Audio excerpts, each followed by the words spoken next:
The Storm That Stopped, a true story about who Jesus really is. Written by Alison Mitchell, illustrated by Catalina Echeverri.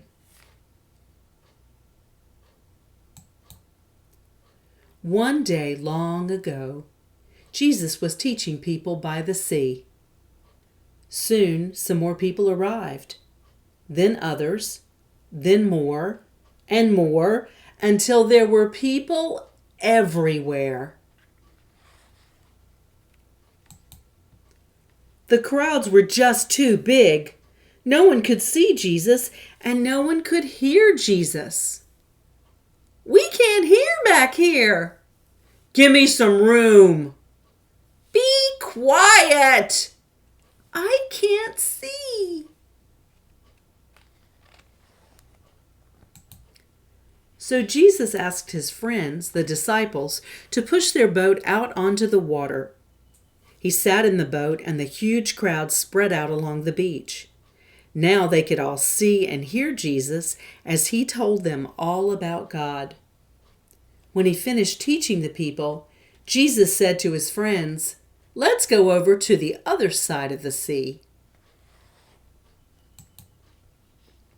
Jesus had finished teaching the crowd, and now he had something to teach his friends, but they didn't know it yet. So they all jumped in the boat with him and set sail across the sea.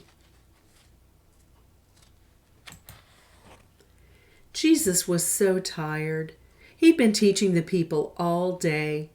So he lay down in the back of the boat and fell fast asleep. It was a quiet evening. The water gently lapped against the boat, and the sun slowly set in the sky. Jesus was sleeping. The disciples were quietly talking.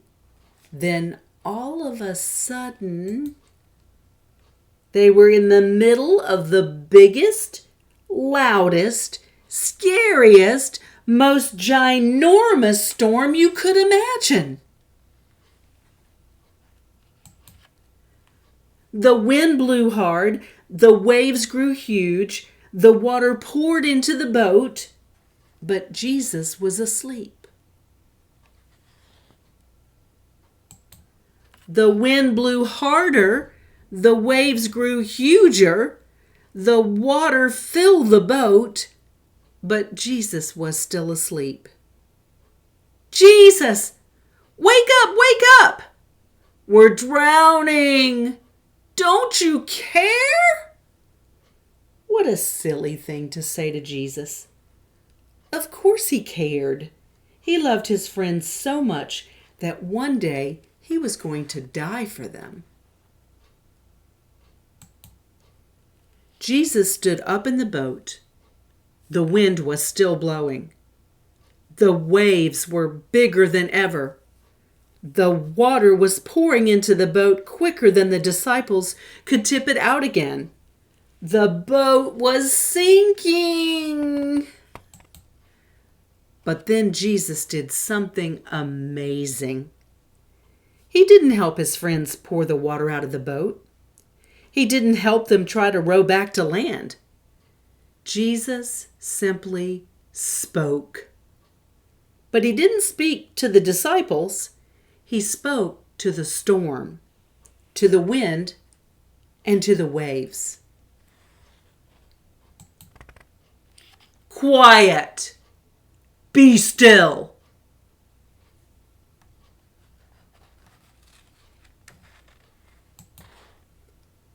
Just 3 little words, and the storm stopped. Right away, at that very moment, the sea was quiet, still, and calm.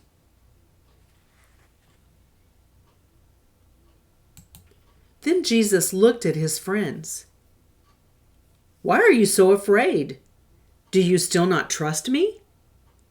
But they were terrified, and they asked each other, "Who is this? Even the waves and wind do what he says." This is what Jesus wanted to teach them. He wanted them to know who he really is. The disciples already knew a lot about God from his special book. They knew that God made everything. He made the world, he made the sun and the moon and the stars, and he made the sea and the wind as well. They knew that only God can tell the sea what to do, that only God can tell the wind when to blow or the waves when to crash. Only God can do these things. But the disciples had just seen Jesus do the same things God can do. So what is the answer to their question? Who is Jesus? Jesus is God. How do we know about the storm that stopped? The account of Jesus calming the storm was written down for us by Mark, a friend of Jesus' disciple Peter, in the New Testament part of the Bible. You will find it in Mark chapter 4, verses 35 to 41. At the end of this true story, the disciples ask each other, "Who is this? Even the wind and the waves obey him." The rest of Mark's book shows us the answer to their question. Jesus is able to do things that only God can do. So who is Jesus? He is the Son of God.